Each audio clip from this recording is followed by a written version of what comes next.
उद्धव ठाकरे जी सत्ता तो गंवाएंगे ही, कुर्सी तो जाएगी ही, जेल भी हो सकती है। उद्धव ठाकरे जी, आपके कर्म, आपके द्वारा बोला गया झूठ, यही आपको सजा कराएगा। और वो गुनाह है झूठ बोलना।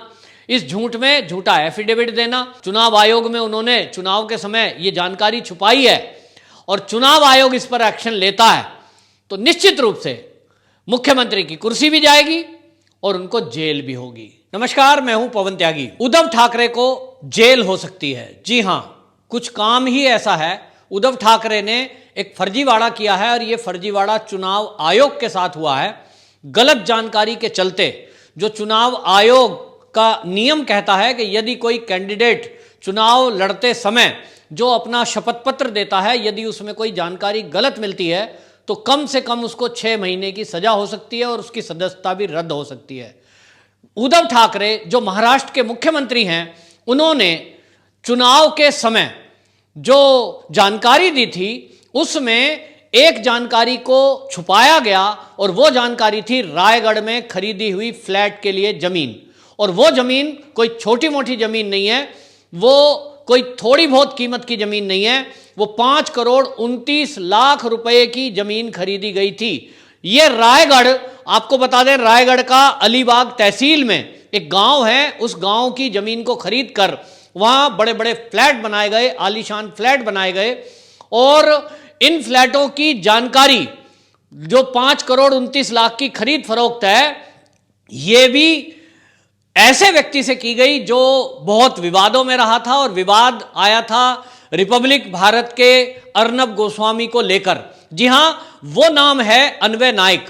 अन्वय नाइक की पत्नी से यही प्रॉपर्टी 5 करोड़ 29 लाख रुपए की ये उद्धव ठाकरे ने खरीदी थी और इसमें फ्लैट बनाए थे जो आज भी वहां स्थित हैं। और इसी को लेकर किरीट सोमैया ने खुलासा किया था उस समय कि जो अन्वय नाइक है, इसकी आत्महत्या को लेकर जो आरोप अर्नब गोस्वामी पर लगाए जा रहे हैं, असल में ये फाइल क्लोज हो चुकी है और अर्नब गोस्वामी को उसमें क्लीन चिट मिल चुकी थी। लेकिन क्योंकि ये रिपब्लिक भारत और अर्नब गोस्वामी इस मुद्दे को प्रमुखता से खोजबीन कर रहा था कि जो उद्धव ठाकरे ने अपनी जानकारी ये छुपाई है और चुनाव आयोग को ये जानकारी नहीं दी कि ये जो 2014 से पहले के फ्लैट खरीदे गए हैं, ये इस खरीद फरोख्त में किससे खरीदा, कहां वो फ्लैट हैं, इसकी जानकारी क्यों छुपाई गई, इसकी खोज कर रहे थे। और खोज करते हुए ही रिपब्लिक के पत्रकार इस फार्म हाउस के पास पहुंच गए थे। और आपको ध्यान होगा कि महाराष्ट्र की पुलिस ने, मुंबई की पुलिस ने उनको उठाकर जेल में डाल दिया था। उसके बाद अन्वय नाइक की फाइल को दोबारा खोला गया और उस फाइल के खोलने के कारण भी यह कहा गया कि अर्नब गोस्वामी के हम दोबारा से जांच करेंगे और इसमें अर्नब गोस्वामी का हाथ है। एक नोट बरामद हुआ था उस समय जिसमें कुछ कर्जदाताओं के नाम लिखे थे जिनको कर्जा वापस देना था, उसमें अर्नब गोस्वामी भी था, जबकि 2 नाम उसमें और थे। लेकिन मुंबई की पुलिस ने अर्नब गोस्वामी को उठाकर जेल में डाला था। यह सब जो घोटाला घपला है, अब यह समझ में आ रहा है कि यह खेल उद्धव सरकार क्यों कर रही है। उद्धव सरकार है महाराष्ट्र की, ये इस मुद्दे पर अर्नब के पीछे क्यों पड़ी हुई है। अब ये सारा खुलासा किरीट सोमैया ने किया है और किरीट सोमैया ने जो ये खुलासा किया कि उद्धव ठाकरे ने अपने 1 साल पहले जो चुनाव हुआ है, उस चुनाव में जिसके कारण वो आज मुख्यमंत्री की कुर्सी पर विराजमान हैं, ये कुर्सी भी अब खतरे में है। वहीं इनको 6 महीने की सजा हो सकती है, क्योंकि ये चुनाव आयोग का रूल है कि कोई अगर झूठा एफिडेविट देता है या जानकारी को छुपाता है तो उसकी सदस्यता रद्द होने के साथ उसको सजा होगी। तो अब जब किरीट सोमैया ने यह खुलासा किया है, इस पर अभी तक उद्धव सरकार की तरफ से, उनके प्रवक्ता की तरफ से या उद्धव ठाकरे की तरफ से और जो शिवसेना के बड़बोले हैं संजय राउत, उनकी तरफ से भी कोई बयान नहीं आया है। इसका मतलब क्या ये समझा जाए कि कहीं ना कहीं इस घोटाले में उद्धव ठाकरे फंसते दिख रहे हैं। जी हां, यह हो सकता है कि उनको जेल भी हो और यह भी हो सकता है कि उनकी सदस्यता रद्द हो जाए। लेकिन अगर ऐसा हुआ तो वो मुख्यमंत्री की कुर्सी भी जाएगी और जो बनी हुई छवि थोड़ी बहुत है वो भी उनकी जाने वाली है, क्योंकि यह बहुत बड़ा खुलासा किरीट सोमैया के जरिए हुआ है कि उन्होंने चुनाव के पहले यह जानकारी चुनाव आयोग से छुपाई। आखिर छुपाई तो क्यों छुपाई? और फिर आपको बताएं कि अब यह समझ में आ रहा है कि ये जो जानकारी थी, किरीट सुमैया जो इस खोजबीन में लगे हैं और उन्होंने जो ये खुलासा किया है, अब यह भी पता लग रहा है साफ साफ कि अर्नब गोस्वामी को क्यों निशाना बनाया गया। अर्नब गोस्वामी को निशाना बनाने के पीछे उद्धव सरकार की मंशा अब साफ समझ में आ गई है। असल में उद्धव ठाकरे ये नहीं चाहते कि कोई उनके उन गुनाहों की जांच करे जो उन्होंने मुख्यमंत्री बनने के लिए किए हैं, और वो गुनाह है झूठ बोलना, इस झूठ में झूठा एफिडेविट देना। और अगर चुनाव आयोग ने ऐसा, चुनाव आयोग में उन्होंने चुनाव के समय ये जानकारी छुपाई है और चुनाव आयोग इस पर एक्शन लेता है, तो निश्चित रूप से मुख्यमंत्री की कुर्सी भी जाएगी और उनको जेल भी होगी। ये घोटाला घपला उन्होंने किया सो किया, लेकिन इसको दबाने के लिए उन्होंने क्या क्या नहीं किया।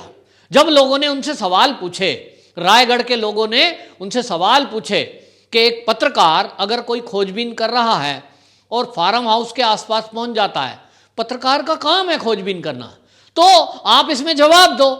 आपकी प्रॉपर्टी नहीं है या आपकी है तो उसके जायज पेपर सामने लाओ। आपके पास तो पूरा मीडिया है, आपके महाराष्ट्र सरकार के प्रवक्ता हैं, आपके शिवसेना के प्रवक्ता हैं, उनके जरिए आप अपनी सफाई देते। लेकिन उद्धव सरकार, असल में उद्धव सरकार के अंदर जो ये शिवसेना के लोग हैं, चाहे वो संजय राउत हो, चाहे वो उद्धव ठाकरे हो, चाहे वो आदित्य ठाकरे हो, इनको असल में इतना अहंकार है कि उस अहंकार के कारण ये जरूरत ही नहीं समझते कि हमको किसी को सफाई देनी है। आरोप लग गया, किरीट सुमैया ने सवाल उठा दिया, लेकिन इनको लगता है कि हम तो सवाल का जवाब देंगे ही नहीं, क्या जरूरत है, हमारी सरकार देखते हैं कौन गिराएगा। इस तरह की भाषा संजय राउत बोलते हैं कि देखें हमारी सरकार कौन गिराएगा, और हमारी सरकार तो अगले 25 साल तक रहेगी। मतलब अगले 5 साल में कौन चुनकर आएगा, ये लोकतांत्रिक व्यवस्था है और जनता का इसमें वोट होता है। जनता तय करती है कौन अगला मुख्यमंत्री होगा, लेकिन वो जनता की राय को भी दरकिनार करते हैं और ऐसा समझ लें जैसे कि जनता को उन्होंने पहले ही ठेका दे दिया है कि नहीं अगले 25 साल तो हम ही रहेंगे। यह अहंकार की भाषा है, और इस अहंकार की भाषा में वो ये भूल जाते हैं कि जनता ही जनार्दन होती है, जनता ही चुनकर किसी को मंत्री या मुख्यमंत्री बनाती है। लेकिन वो जनता को तो कुछ समझते नहीं है, और इस अहंकार की भाषा में वो ये भी भूल जाते हैं कि उनकी कोई जवाबदेही जनता के प्रति है। ये जवाब देने के बजाय ये अहंकार की भाषा बोलना कि हमारे खिलाफ साजिश हो रही है, वो यहां तक भी कब बोल जाते हैं कि जो किरीट सुमैया इनकी जांच कर रहे हैं, उनके पास ऐसे तथ्य आते हैं, इनके पास ऐसे लोग पहुंचते हैं, असल में महाराष्ट्र सरकार के विरुद्ध जो भी कुछ शिकायत होती है, अब सरकार की शिकायत सरकार से कैसे करें, तो लोग बीजेपी के नेताओं के पास उनको लेके जाते हैं। तो किरीट सुमैया के पास लोग लेके जाते हैं कि साहब ये प्रॉपर्टी खरीदी हुई है, यहाँ ये घोटाला हुआ है, यहाँ ये बदतमीजी हमारे साथ हो रही है। तो किरीट सुमैया जब उनका खुलासा करते हैं तो ये शिवसेना के नेता उनको कहते हैं इसका तो इलाज कराना पड़ेगा, ये तो पागल हो गया है। बताओ, उनको पागल कह रहे हैं।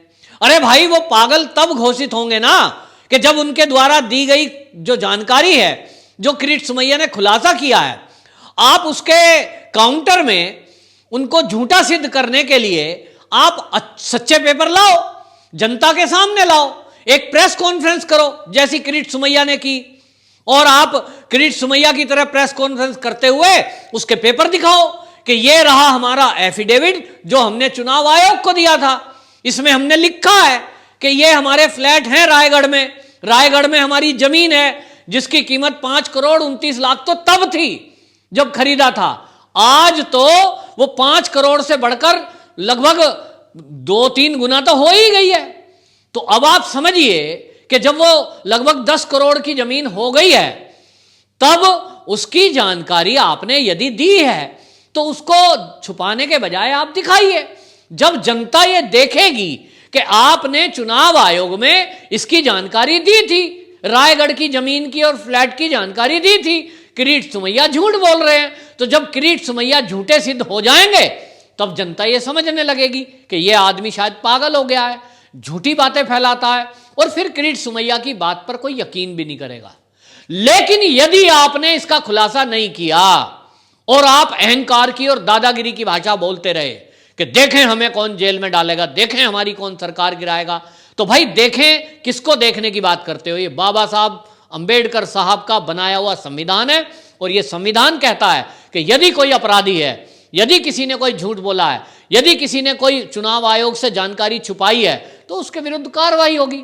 तो आप एक तरह से इनडायरेक्टली बाबा साहब अंबेडकर के बनाए संविधान को चुनौती दे रहे हो जब ये आप कहते हो कि देखें कौन हमें हटाएगा। वो कानून हटाएगा भाई, कोई मोदी जी नहीं हटाएंगे आपको कि आप मुख्यमंत्री हैं उद्धव सरकार, उद्धव जी तो आपको आकर के वो हटा रहे हैं। नहीं सर, ये आपके कर्म ही आपको हटाएंगे।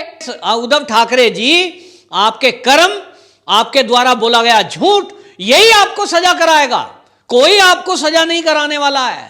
मुख्यमंत्री एक चुना हुआ प्रतिनिधि है, एक सम्मानित पोस्ट है।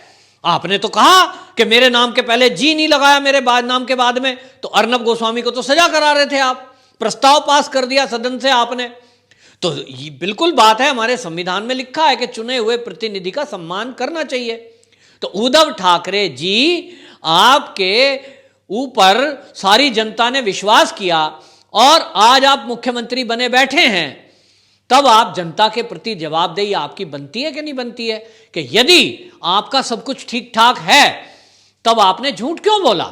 और दूसरी बात आप देखिए कि अब तो यह भी खुलासा हो रहा है इस बात से कि आपने जो रिपब्लिक भारत के अर्नब गोस्वामी के ऊपर जो आरोप लगाए थे, अब यह लग रहा है कि उसको तो आपकी पुलिस नहीं, मुंबई की पुलिस ने क्लीन चिट दी थी, कोर्ट में केस क्लोज था। आपने जो दोबारा केस खोला अन्वय नाइक वाला, वो केवल और केवल बदले की भावना से खोला था। अब यह खुलासा हो रहा है उद्धव ठाकरे जी कि आप ये नहीं चाहते कि कोई मीडिया पर्सन, कोई मीडिया चैनल आपके खिलाफ कोई खबर दिखाए, क्योंकि आप ये ट्रेंड सेट करना चाहते हैं। एक तरह से आप ये लोगों को भयभीत करना चाहते हैं, मीडिया वालों को, कि यदि मेरे खिलाफ किसी ने कोई खबर बनाने की कोशिश की, यदि हमारे खिलाफ कोई जानकारी जुटाने की कोशिश की, तो हम उसका यह हाल करेंगे जो हमने रिपब्लिक और अर्नब गोस्वामी का किया है। पीछे पड़ गए, जेल में डाल दिया। भला हो ये तो न्यायपालिका का कि उसको जमानत मिल गई है और आज वो हवा में, खुली हवा में सांस ले पा रहे हैं, वरना तो आपने तो पूरी साजिश प्लानिंग कर ही दी थी। तो अब यह पता लग रहा है, जिस बात को किरीट सुमैया जी ने बहुत पहले खुलासा किया था कि अन्वय नाइक और आपकी फैमिली की निकटता है, आपस में खरीद फरोख्त हुई है, करोड़ों रुपए का लेन देन हुआ है। अब आप इस बात से बच नहीं सकते उद्धव ठाकरे जी कि आप ये कहें कि अन्वय नाइक कौन था, मैं नहीं जानता, उसकी पत्नी से मेरा कोई लेना देना नहीं था। नहीं सर, आपने जमीन खरीदी है, उस जमीन में फ्लैट बनाए हैं, अब आपका रिश्ता ये ओपन हो गया है। अब ये पता लग रहा है कि उसकी आत्महत्या वो किस कारण हुई, वो पुलिस का काम है या सीबीआई का काम है, उस पर हम कोई टिप्पणी नहीं करेंगे, वो केस अलग है। अर्नब गोस्वामी का उसमें क्या रोल है, इस पर भी हम कोई टिप्पणी नहीं करेंगे, वो भी कोर्ट का और पुलिस का काम है। लेकिन हमारी समझ में, एक आम आदमी की समझ में इतनी बात तो जरूर आ गई है कि कहीं ना कहीं अर्नब गोस्वामी और रिपब्लिक चैनल को उनके द्वारा सत्य खोजने की सजा मुंबई की पुलिस और आपके द्वारा देने की कोशिश की गई।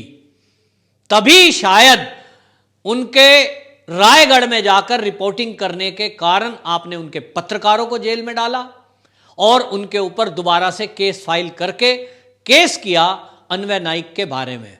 लेकिन अब आप खुद फंस गए हैं, अब आप खुद के जाल में फंस गए हैं और इसलिए अब अगले कुछ दिन में आप देखेंगे कि इस पर सख्त एक्शन चुनाव आयोग लेगा। उद्धव ठाकरे जी सत्ता तो गंवाएंगे ही, कुर्सी तो जाएगी ही, जेल भी हो सकती है। वंदे मातरम।